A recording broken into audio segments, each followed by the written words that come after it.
Welcome to Travel Again Presents, the weekly travel roundup covering the headwinds and tailwinds impacting the business of travel. Please welcome our hosts, Mike McCormick and Ed Silver. How you doing, Mike? Nice to see you. Good to see you, Ed. Season 3. Here we go. Welcome to season 3. This is our first episode of the season, and man, do we have a great season shaping up for the podcast this year. I know a lot has happened, Mike, since our last podcast. Too much news to cover everything, but I chose a few special news articles this week to kick us off into the new season. And of course, we have a very special guest, an announcement to make on the pod today. What do you think, Mike? I'm excited, man, and I'm looking forward to. I'm certainly another dynamic year. I'm sure with a whole lot that we haven't even contemplated will come our way. But part of why we're here is to not only talk about it and get good dialogue among our whole industry and all the influencers in it, but also hopefully as Travel Again we can help some of the companies and people in the industry navigate through it. So I'm excited about coming back for another season and keep it all rolling. All right, Mike, with that, let's bust right into the news. The first set of articles, Mike, I'm going to bring up cover the airplane crashes in Washington, D.C. and Philadelphia, which happened over the past couple of weeks. I'll start with some coverage of the one in D.C. Obviously, there is an awful lot, Mike, that we still don't know about what happened between this Black Hawk helicopter and its collision with the PSA Airlines, American Airlines jet. And so a lot more to come in terms of what happened here. And before we cover the articles in general, shortly following that, Mike, there was a crash in Philadelphia, in Northeast Philadelphia area. Actually, I had some relatives not far from the crash site. These are not related to each other, Mike, as far as we know, in terms of anything that the news has covered. But it is unusual. We've gone a long time without a crash. So for our guests, why don't you talk a little bit about the context here and anything you might know about it, being in D.C., and just get us up to speed. Well, I mean, obviously, tragic and, gains national, international attention immediately. People, it shows, again, how much we rely on air travel. And so even no matter what happens when there's, a tragedy like this, it gets, appropriately gets kind of attention. I mean, it always is worth saying, though, that, air travel is incredibly safe. Yes. And, this is, clearly, at least from every indication, these are clearly accidents, right, that have happened, nothing more than that. But, also I'll say in the Philadelphia case, it's probably a small miracle that there wasn't more ground casualties and impact. I mean, as devastating as that scene was, that the fact that it resulted in injuries and that was all, and a lot of property damage, but that's on the ground. The injuries just on the ground. Yeah, I mean that and clearly, it landed right near that mall, Roosevelt Mall, which you and I both know well. So yeah, that's so again, circumstances, and certainly, obviously still tragic for those who died and all that, right? But I think to me, again, I think the comment you made about patience and waiting and letting the professionals do their job, and certainly when you saw in the media the National Transportation Safety Board representatives were basically pleading for that kind of time and respect to see through the process that they need to go through to recover the evidence and really do the work that's required to really understand what truly did happen and why. But while we wait for that, I think one of the things that, came to me and really made me reflect on was the fact that, we do have, and whether this was related to these specific incidents at all, but we do have a very antiquated air traffic control system. Yep. And I think that came out in some of the news articles about, staffing and systems and process. But it's something that, you and I, when I was, in my role at GBTA, the Global Business Travel Association, we worked on these issues. And one of the things that we were working hard towards was trying to lobby for funding for a modernization and overhaul of the air traffic control system here in the States. We are woefully behind the rest of the world. I mean, systems in Europe, systems in Canada, et cetera, are on more modern systems that don't require basically use of old radar, manual handoffs. It's a very manual system that basically requires literal handoffs between air traffic control towers and staff when planes are going from one airspace to the next. It is a again, something that unfortunately, I mean, I had become not more knowledgeable of and study as part of the role of what we were playing.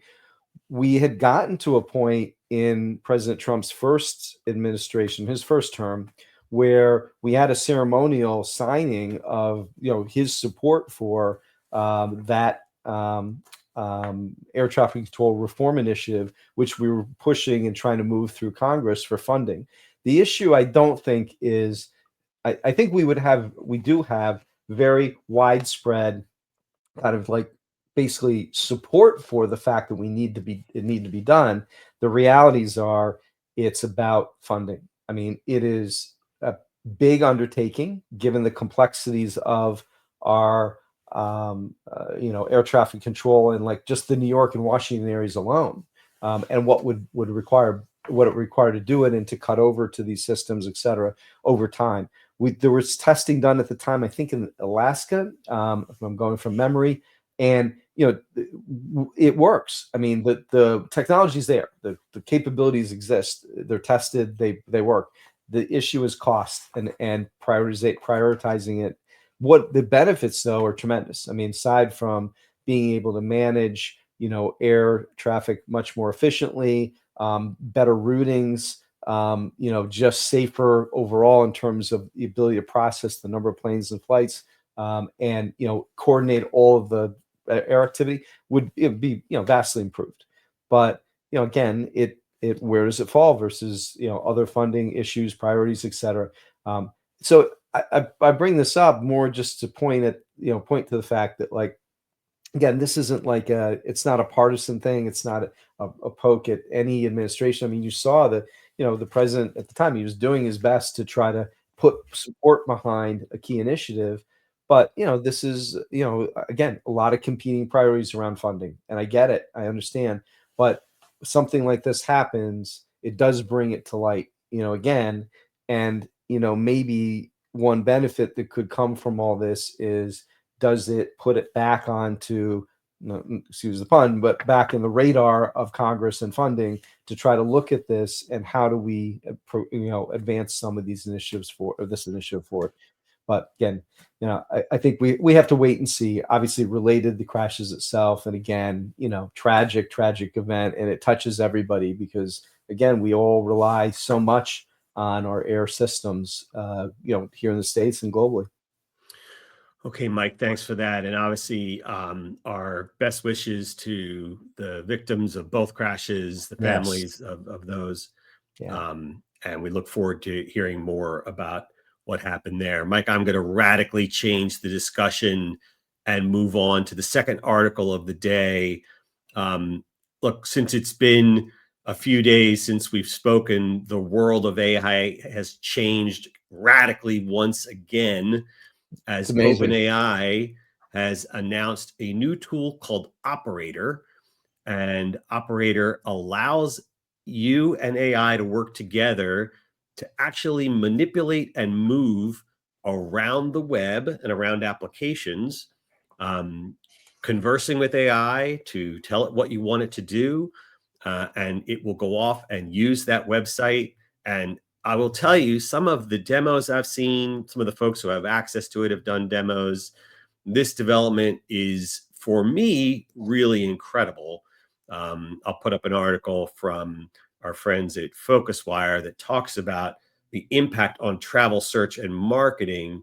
And I think, look, some of the brands that are playing with this right now are really showing off some very interesting technology around actually moving from just chatting to actually enabling a user to interact with the travel ecosystem. So, Mike, a lot baked in there.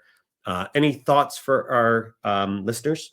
Well, no more. I had a question for you. Like an example. Like, well, what does it do? Like, why is it so powerful? Like, in a travel context, what might be like a case, a user case of like how this works? Yeah. So, look, what makes this step more interesting for me than just the chat systems that have come out so far is its ability to go out and manipulate and use a web-based form to actually go and show you the search it's doing, to personalize that search in many ways, the AI's ability to interact with the web directly, and you can watch it while it does that and correct it if it makes mistakes or alter it, take it all the way through the purchase path.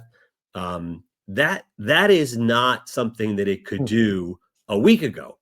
And Right. so Right. having the ability, to go and manipulate the actual user interfaces of these travel platforms is really fascinating. And by the way, I would argue coming soon with this new technology, and there's also an API that is accessible for power users of this or developers for brands to use this. I think it could lead to having kind of three versions of a website for every single platform. One is for a user just to use, the other is for search to consume, which in the background already exists in something called robots.txt.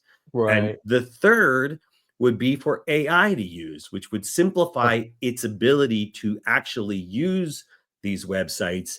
And from a travel perspective, that's pretty powerful, in terms of what this operator technology can do. Others are going to duplicate this. I assure you, Claude and Perplexity and Gemini will all come out with their Yeah, versions they'll of be it. rolling out their versions. Yep. Um, Yep. but OpenAI continues to lead the marketplace with these tools. And so I felt like our users, our listeners, should learn about this. And it's a little expensive to use right now because it only shows up in the $200 per month version. But I think they will lower the barrier there. And it's definitely one to watch, I would argue. Well, and like you said, as soon as competitive versions roll out, the price points will keep dropping because competition will drive that ultimately. Yep. And so more to come on that one. And Awesome. obviously, as I like to remind our listeners, all these articles that we talk about are available on our website. We list them for people to go and check out. All right, Mike. I have one more article for us. This one is again about technology. Sorry for that, but it also leads nicely into our guest today, as well as into the segment that we want to talk quite a bit about. So the next article is that Apple has launched an invitation app that allows you members who have iCloud, where you pay for the upgraded iCloud version. They now have a digital invitation app with built-in event management Yeah. functionality. And apparently, especially if you're within the Apple ecosystem, which many of us are, this apparently works very well. I haven't personally tried it out, but as this article talks about, when you do have that iCloud Plus subscription, it really is a pretty cool new event management slash invitation tool that allows for quite a bit of kind of event management functionality. And when I say event management, it's obviously on a very low scale. This is more like inviting people to a birthday party, or to, some kind of a party of some sort. But I can see use cases where, this could grow and where pictures and other Oh, application functionality, could come into play. So thoughts on this one, Mike? well, I just think, I mean, I think you could get right into, as the article does, like start to think about business applications, like you said. I mean, planning, like informal team meetings, organizing around, days you're in the office, where like how to do it. Like, I mean, anything that makes that process better, easier, more user friendly is good. And I think, correct me if I'm wrong, but I think they also, this app is designed where yes, it works great in the Apple ecosystem, but it is not limited to just the Apple ecosystem. It does for any device type, any system. It is an app that could be used other places as well. They didn't just, it's not just for Apple users, which is a very real part of the bigger business ecosystem as well, right? Yep. So I think it looks like, these, and this, again, it's just more innovation, more focus. And to your point, great setup for our guests today. And as we're, delving more into meetings and events in our business as well, this is, just interesting trends to follow. And as we know, like a lot of stuff, a lot of innovations like this start in one sector and, maybe have an impact, but then eventually could ultimately have even a bigger impact, let's say in a business setting, et cetera, because it's just, people find it, and the users find the tools that fit, their needs, right? Ultimately, and people gravitate towards it. And the speed at which that happens can be pretty quick, as you're, but I think appropriately, like, again, you say like you're, laughing about technology. I'm sorry, here's another tech article. But I think that's a point of 2025. And certainly it's been that way, but going even more so. I think we're going to spend a lot of time this year covering like these kinds of innovations, changes, like on a really frequent basis, because the speed at which stuff happens now is just rapid fire. You wake up one day and you have a whole new set of, tools, capabilities, whatever, get announced 2 weeks later, something else, a month later, something else. So we'll be covering a lot of this, I think, in the near future. Yeah, I mean, look, the speed of innovation here is, to a technologist, is really remarkable. Yep. The amount of technology that's being pumped out, features, products around this area is really incredible. Mike, let's slightly move on to broaden this topic, Yeah. because meeting and events, as our last article showed, is really a big marketplace. And while Apple's innovation isn't likely to encroach on sort of the broader, I think, event tech, like the deep event tech space, I do think there is an awful lot going on in the meetings and events area. And so I thought, Yep. for our listeners, maybe give a little context about how do meeting events fit into the travel ecosystem, and why are we excited about meeting and events? Well, yeah, because I think, a little context. So I'll go back to the banking crisis, 2008, 2009, and what that did to travel and business. And we had a, big decline, certainly not as big as COVID, but a, significant decline in the marketplace. And the recovery from that, a lot at that point, was driven by international outbound business travel, because companies were looking for growth. We were globalizing, and very much in terms of business, that was the major trend, was breaking down barriers, business being done everywhere. And so that travel kind of fueled growth and recovery in the travel industry. And then from behind that came, more domestic travel, and then leisure really followed as the economy rebuilt and people had more discretionary income. Fast forward to COVID and the recovery from COVID, completely different. And the dynamics were different because we had all this, recovery in terms of personal travel. People were just needed to get out. They finally could, like, leave their homes, maybe, venture out and get on an airplane. And as so leisure travel was the impetus for recovery, a lot of it domestic, but it was like it was a big boom in travel that kind of started the recovery process. But the other part that kind of followed that next was meetings and events, because people were now in home office. Many people, businesses were, downsizing their office space. People were working from home. People had gone to, the pendulum had swung completely the other way in terms of remote working. And so the need to get together was still there. So meeting and events, conferences started booming, right? And so it became even more important because those were the times when you could be together as a team, try to foster, collaboration, innovation in a way that, you can never do virtually. And so it took on a bigger importance, and it actually was spearheaded business recovery, the business travel recovery. Now, and then kind of, the rest of business travel, just the regular, single business traveler, and then from there, kind of felt the industry overall has kind of recovered and normalized, but it was a whole different recovery path.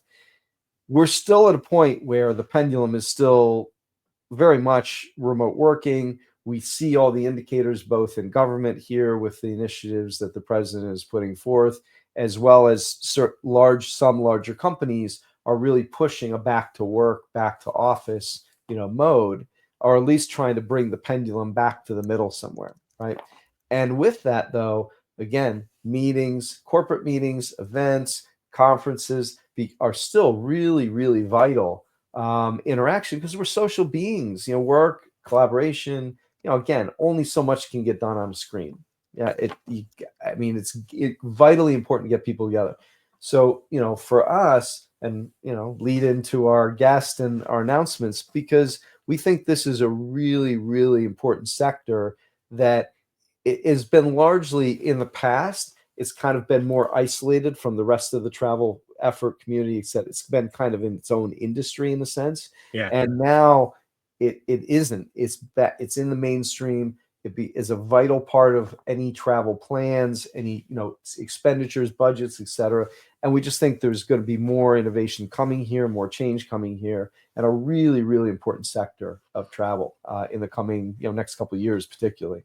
All right, Mike, with that, I appreciate all that context. So look, it's clearly a very dynamic environment. And because it's so dynamic, it has helped us to decide to begin digging even deeper into the meetings and events space. And so with that, we are excited to announce that we are forming a new practice within our advisory, and we're bringing on a new practice head, the head of meetings and events practice, and her name is Linda McNairy. So let me introduce our guest and the new head of our meetings and events practice, Linda. Linda has an amazing background. She has extensive experience that includes key leadership roles at American Express, meetings and events, and Starsight, which was bought by Cvent, where she built a reputation for inspiring teams, creating and growing client relationships, driving growth through industry partnerships, and delivering results for all stakeholders.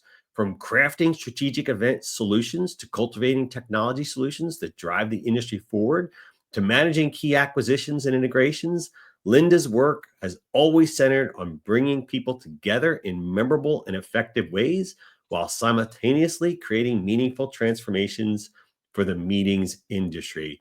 Now, please welcome to the stage and welcome to the Travel Again Advisory Practice, Linda McNairy. Woo. Linda, welcome to the podcast and to the firm. Thank you. It's nice to be here. Nice Glad to have have you. you aboard. Yeah. Yeah.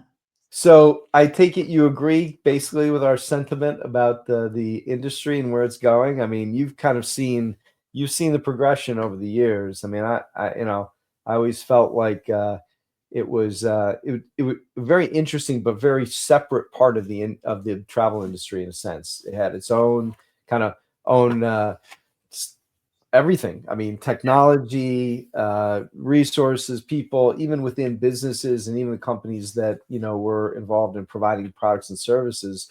Oftentimes, really, it was a whole very segmented from, a lot of the, let's say, traditional corporate travel, et cetera. And even within companies, the way they bought travel, right? I mean, but is that coming back together again? I mean, are we going to see a change in that mentality? And have we? I absolutely, Mike. And I believe it's the momentum will continue. One thing that was really interesting, and you touched on the impact that meetings had in the recovery from COVID, from the isolation that was experienced, organizations realized a couple things. First of all, you've got to bring your teams together. As you say, there's only so much you can accomplish on a screen. Yeah. You need to have people together. I had a quote from a former customer who just said, I cannot not have quarterly team meetings because the acceleration of progress against objectives, the dynamics, he said during, when everybody was divided and we had our Zoom calls or, we did what we did, but there were negative energies that were forming in that environment that were immediately eliminated when you bring people together and you're in the meeting room together, then you go out, you have a nice dinner together, you learn a little bit about each other, you have some fun, you have some laughs, and suddenly you're moving at a pace that didn't exist before. The second thing that I found really interesting within the corporation is suddenly, one of the challenges to the maturity of getting the respect of, I always said meetings and events is kind of the Johnny Dangerfield of the corporate world. It got no respect. Everybody thought meeting planners were just party planners and, all of that. But it became apparent as organizations were emerging from the pandemic that they needed the leaders of their meetings and events teams to sit at the table in conversations about how they were emerging and bringing people back, right?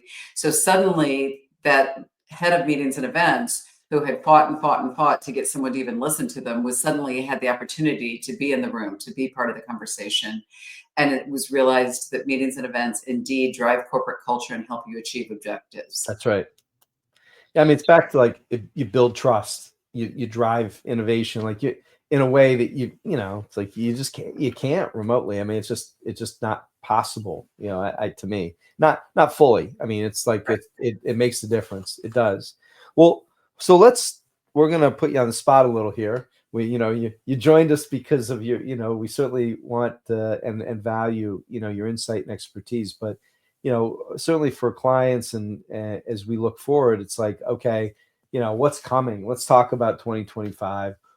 What are some of the things you're seeing? What are some of the trends you're seeing? Give us, maybe two or three to think about, but let's talk about that a little bit. Like what should we be looking forward in this space in 2025? Sure. One of the first things that I think about is the need, no matter what your role is in planning events, whether you're the actual meeting planner, whether you're sponsoring the meeting, whatever it is really becoming a content master. And what do I mean by that? There's a real need to produce and leverage great content in more ways. And I look at that through two different lenses. One is how you deliver your content. So the old days of designing the traditional agenda with breakfast and then a bunch of meetings and then a break and then lunch and all that. Everybody's done with that, and nobody wants to attend a meeting in that format, right? So how you design your agenda, microsizing your content, because the world we can't sit through, I have the patience of a toddler. I can't sit through a 45-minute PowerPoint presentation. I'm like turning upside down in my chair. And I can't, it needs to be impactful. It has to have punch and you need to hold my attention. And creating an experience around your content. When I hosted my first customer meeting following COVID, I renamed the group to be change makers because I really saw the opportunity for the heads of meetings and events within my client companies to be change makers within their organization. And my theme was thinking differently. And then I quickly realized it's hard to make yourself think differently. So I actually went to an external resource and hired a great facilitator who was trained in improv, but also very well studied in brain science and how our bodies learn and how we consume content. And we threw away the PowerPoint. I mean, imagine having a meeting with American Express with no PowerPoint. But we got up and we moved around. We used the principles of improv, and we really had a highly impactful event. So that's just one example of how you truly need to think differently and leverage resources that you have to make that happen. Hey, Linda, sorry, Mike. With the content component, it also seems to me there's a huge space open for event planners to leverage the content that is created during the event in new and unique ways following the event. To Yeah. me, the onset of That's where I was AI and gonna other go. technology and short form video, um, to be able to cut that up, to be able to personalize the feed, to be able to transcribe everything, to be able to summarize it using AI Yeah. tools. And everybody learns differently, right? And so I might pick up some stuff during the event. I love the microsizing, of the content, but I might want it even micro sized, and I want it summarized, and I want it highlighted, and I want what's important to me in the way in which I learn best. Do you see opportunities there for people to rethink the technology around kind of post-event learning? Absolutely. And that was my second lens, is like, how do you make it enduring? How do you make it memorable? Yeah. Right. Again, don't just, I'm going to keep picking on PowerPoint. It's a great tool. I do use it. But, no longer do you say, send me a copy of the deck. That ends up in your inbox. And do you ever reference it? Do you ever use it? Is that ever used to? Yeah. So, Ed, you're exactly right. I mean, looking at how you recap that information, make it consumable. And again, and you were giving Mike and I a little grief beforehand because Mike and I printed out our scripts. We use our paper, you don't. People learn in different ways, right? So think about your content and make sure it's available for Yep. different people who learn and retain differently. Yep. So don't assume one size fits all. Well, for me, the take on it was, as I'm listening to all this, it's like you need to think like an executive producer, where you're, producing the initial activity, meeting, event, and then you're thinking about, well, what's my distribution strategy? What forms I'm going to put it in? It's like, just the same way you would if you were, doing a new show or a new movie, and all that goes into funding it and producing it, and then taking the content and then doing a distribution plan for how I put it out to which audiences and which languages. And it's like, you should think the same way about meetings and events, because ultimately that's how you get the real return on investment. Like, how many times do people have like these, even people have, they'll say, oh, I'm doing this like great meeting. I'm going to have, like, it's work we do. Like, we go in and facilitate, meetings and strategy sessions on behalf of clients. Like, well, you say, okay. And you feel like, oh, well, that's internal. It's like, maybe not. Like, what if you think differently and say, okay, yeah, we did that. We recorded elements of it, or maybe we did, you know, interviews with some of the attendees, and then use that to put out content to our prospects and customers. Like, you don't think about it like, what secrets are you keeping? Like, you're like, why? Like, putting up all these traditional barriers around. And if you step back from it and go, wait a minute, I'm investing, a chunk of money into, like, an event, and which involves these people, and now I want to leverage it every possible way I can. And that's where I get excited about, where this goes. And again, the tools that are available now, Yeah. the way you don't have to go hire, a production team to like, no, you might get some help, but it doesn't mean like it doesn't require the same investment for that, as, to have professional looking outcomes. Yeah, It's like, the ROI on the content you generate during the event has it really, I think, has exploded quite a bit with these new tools. So yeah. Absolutely. Absolutely. I love that executive producer metaphor. Yeah, you think about and then also, like, just for the people actually doing it, it's like it makes it more fun for them too. Like, it's like you're thinking more, you kind of take on it makes it fun. Like, how do I make the content more fun and interesting? And, like you said, and relying on, and then when you're bringing outside talent capabilities in, it's like, it's impactful. It's great. But okay, so I like that one a lot. That's a good one. Right. Next trend, another one. Got another one in the There's one that we've coined the phrase here of waste not, want not. And what does that mean? It goes beyond sustainability. Sustainability, there's a huge opportunity in meeting and events to be more thoughtful and to treat our earth better. But I would challenge people to think in a different way around that. Again, we've talked a little bit about audiences and tailoring to your audience. So let's think about that as it comes to food and beverage. We've all seen, and I'm going to over stereotype to make a point, but we've all seen those big buffets, the big breakfast buffet. There's a bunch of Danishes that are sitting over there that nobody touches. There's, eggs that, let's talk about the price of Yeah. eggs. But there's all this that's there. And, does that make sense? Is that a thoughtful way to approach the world right now? Look at the large percentage of our population that's on one form of semi-glutides or another, right? And people are not eating in the same way. There's also a lot more focus on wellness and keto or higher protein. And what are you doing? And it's not just a matter of asking the questions during the registration process. Do you have any dietary restrictions, right? It's really thinking about going back to that. Everybody has dietary restrictions, self-imposed or otherwise, right? Right, exactly. There's a million different things you can check. But it's designing something, again, to create the experience, but also is more thoughtful, both for the attendee and also from a waste perspective. So that's where it gets to the waste, not want not. Well, and even down to, again, people, have even just not just the food and, beverage, except, but like when it's served, like this whole thing of like, well, from 12 to 1, we're going to roll out a buffet. And at 1:01 p.m., we're going to start ripping it down and taking it away. And people are like, well, what if I'm somebody that like, I'm on a certain schedule or, I want to grab something. I mean, it's like the same thing. It's like not breaking out of those modes and being more thoughtful about having just a lot of easy stuff to consume, easy things to, timing, things are available. There's a lot of thoughtfulness that can go into it. And at the same time, from it, put my CFO hat on for a minute, it's like, and actually like could save a lot of money. The cost of the event. Right.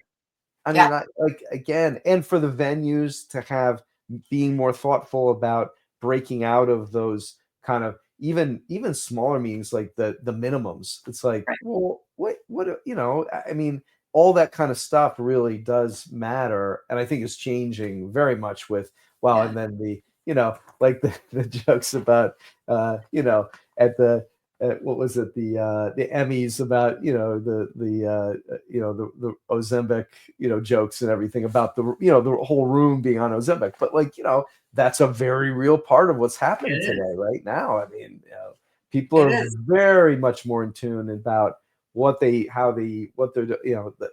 it matters very much. And for people's health, I mean, very different, right? Different environment, but you can come at it very thoughtfully, I think, and and also manage the cost of the event. It's like, well, and two things to that.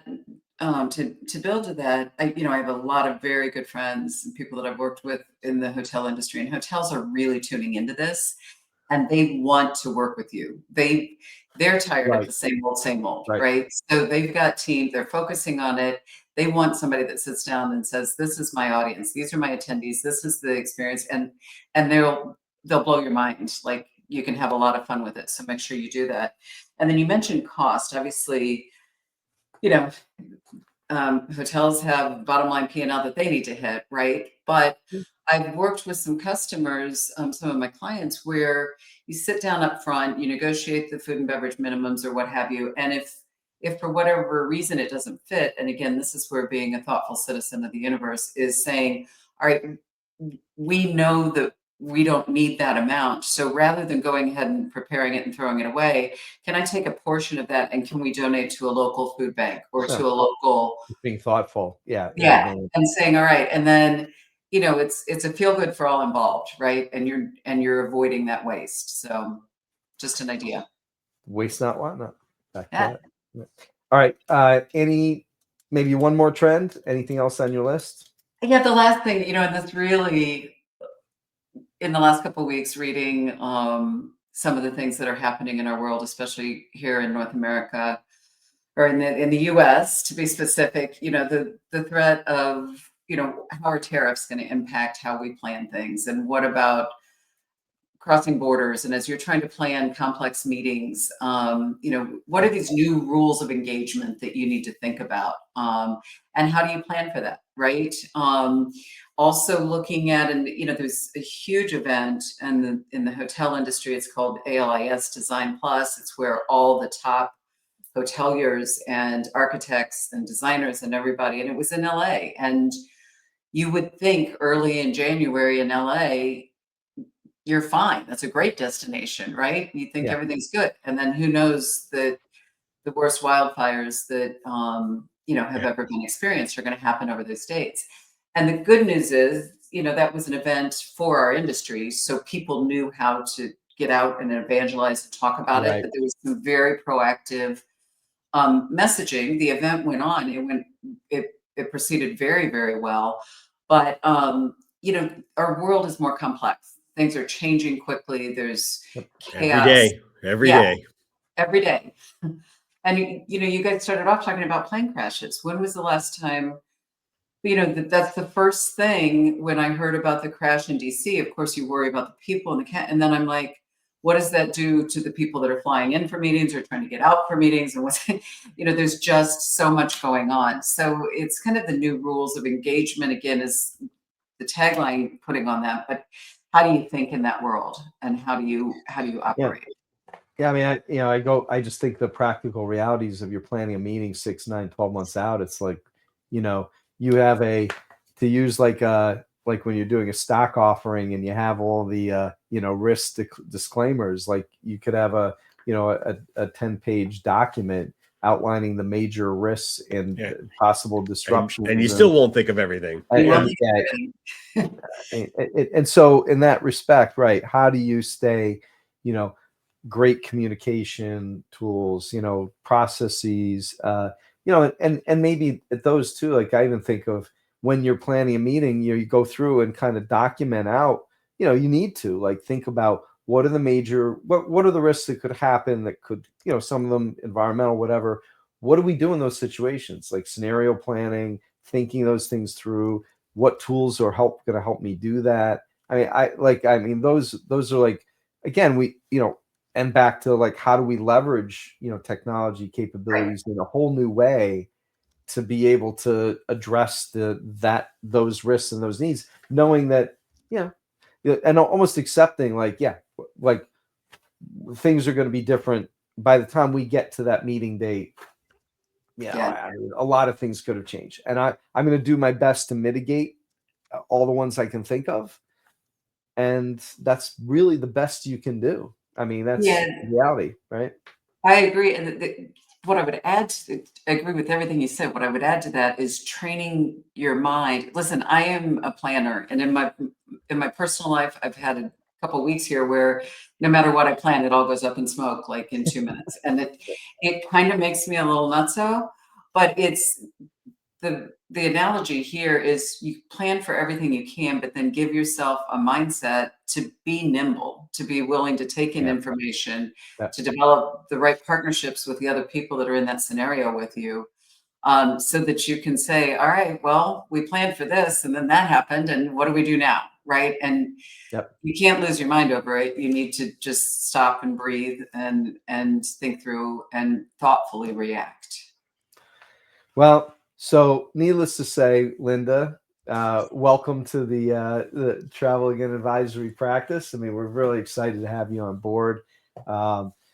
Excited about all the, what the work we can do on behalf of our clients. I mean, I think, there's a lot of, I think from the, not just all the issues, things we were just talking about and tackling, but I also think there's a whole element of, investment that will come to space, potentially a lot of merger and acquisition type of activity in the coming, couple of years.